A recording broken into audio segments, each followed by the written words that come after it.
Please, everybody.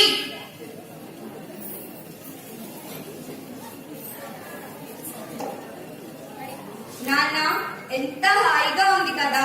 ఆ పేరు వింటే నాన్న అని ఒక్కసారి మనసారా ప్రేమతో పిలిస్తే ఆ తండ్రి గుండె సముద్రం కెరటాల్లో పొంగిపోతుంది.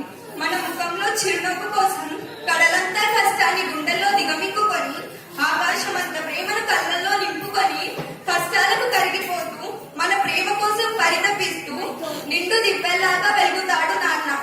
అమ్మ జన్మనిస్తుంది, నాన్న జీవితాన్ని ఇస్తాడు.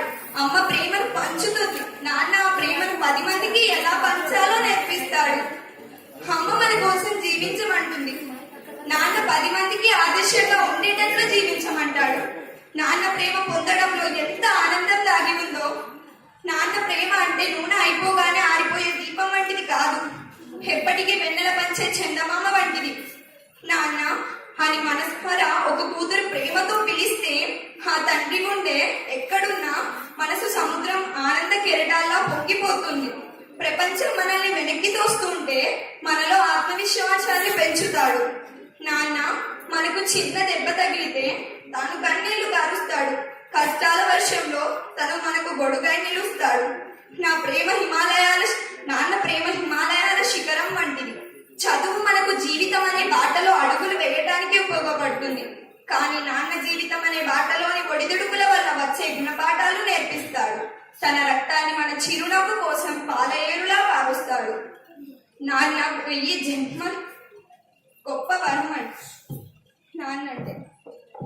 తన కూతురు ఒక గొప్ప పని చేసిందని 10 మంది మెచ్చుకున్నప్పుడు ఆ తండ్రి పొందే ఆనందం ముందు ఆ దేవతలు స్వీకరించిన అమృతం రుచి ఏ మాత్రం సరితూగదు. మన జీవితంలో ఆ దేవుడు ఇచ్చే గొప్ప వరం ఏంటో తెలుసా? నాన్న అని మనసారా పిలవటం. అందరి నాన్నల గురించి నాకు తెలియదు, కానీ మా నాన్న మాత్రం నిండు ప్రేమకు స్వరూపం. ఇలాంటి నాన్న ఉండడం నిజంగా నా అదృష్టం. పైకి కనిపించే మా నాన్న స్వరూపం వేరు, కానీ ఆయన లోపల ఉన్న రూపం నిండు ప్రేమ కోవెల లాంటిది. మా నాన్న నా శక్తి, నా బలం, నా ఆయుధం, నా గమ్యం, నా గౌరవం, నా నమ్మకం, నా జీవితం, నా ప్రాణం, నా స్వరూపం, నా దుఃఖం, నా సంతోషం. ఆ దేవుడి తర్వాత దేవుడి లాంటివాడు మా నాన్న. ఆ శివుడు విషాన్ని కంఠంలో ఉంచుకుంటే మా నాన్న తన కష్టాన్ని గుండెలో దిగమింగుకొని మాకు రవ్వంత కష్టం తెలియకుండా మమ్మల్ని తన కనుపాపలాగా కాపాడుకుంటాడు. I love you daddy forever and ever. మళ్ళీ జన్మంటూ ఉంటే నీకు తల్లినై నీ రుణం తీర్చుకుంటా.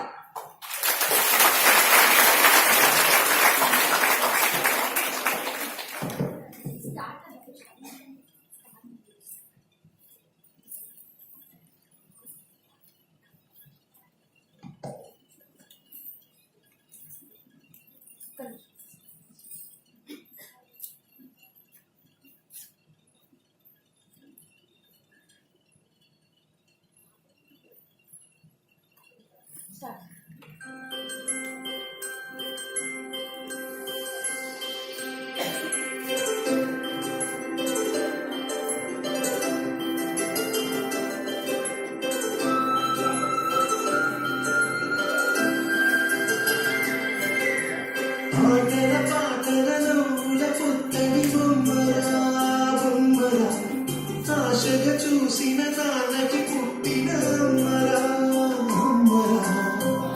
మేఘాల చూపిస్తా లోకాన్ని చూపిస్తా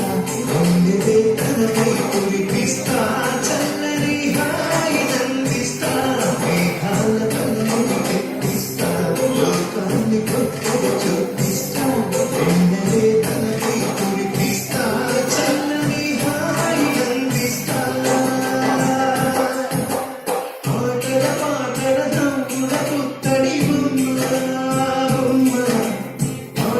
చూసిన నాన్నకి పుట్టిన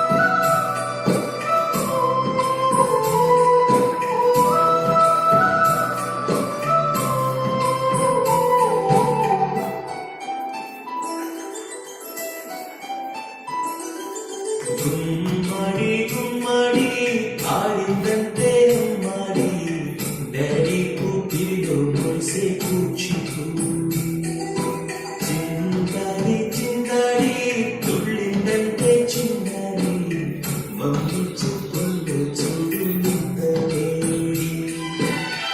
ఒక్కటే వినరే పగలంతా పాడి మొట్టైన తినదే పరిగెత్తే పైడి వేడి చిలకల్లే చెవిలో ఎన్నో సునాడి పడుకోదే పడుకుందైనా గుమ్మడి గుమ్మడి ఆడిందంటే అమ్మాడి డాడీ కూపిలో కలిసే కూచికి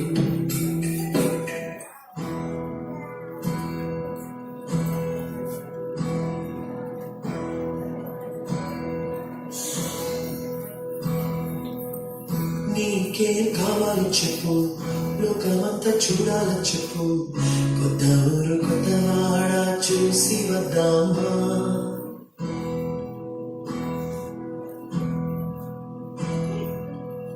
నచ్చినవి కొనమని చెప్పు నచ్చనివి వద్దని చెప్పు కొత్త నీరు కొత్త ఏరు ఇది చూద్దామా రే పగలనగా ఎండా వాననగా తెలిసి తెలియనివన్నీ చూసి వద్దామా లోకముఖ వైకుంఠ పాడి కింద పడి చేమోళి అన్నది అనుకోనిది కనిపించుదామా ఒక వెండి గొలుసు మోలి ఈ భూమి ఊనప్పుడు తొడగాని వజ్రమల్లి ఆ నింగి మెరిగినప్పుడు ఒక వెండి గొలుసు మోలి ఈ భూమి ఊనప్పుడు తొడగాని వజ్రమల్లి ఆ నింగి మెరిగినప్పుడు. రాజేష్ గారు బాగున్నారా? డాక్టర్ గారు, మా నాన్నగారు మీకు ముందే తెలుసా? తెలుసమ్మా. అవునా డాక్టర్, మా నాన్నగారికి కొన్ని రోజులుగా ఒంట్లో బాగోవడం లేదు, ఏమైందో కొంచెం చూసి చెప్పరా? ఆయన ఇంతకు ముందే ఒకసారి చెకప్కి వచ్చారమ్మా. అప్పుడు టెస్టుల్లో తనకి క్యాన్సర్ అని తెలిసిందమ్మా. బహుశా ఆయన మీకు చెప్పి ఉండకపోవచ్చు. ఏమంటున్నా డాక్టర్? అవునమ్మా, నేను చెప్పేది నిజం. మా నాన్నని బ్రతికించుకోలేమా? లేదమ్మా, ఆయనది లాస్ట్ స్టేజ్. ఉన్నంత కాలం ఆయన్ని ఆనందంగా చూసుకోవడం తప్ప మీరు చేయగలిగింది ఏమీ లేదు.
Ni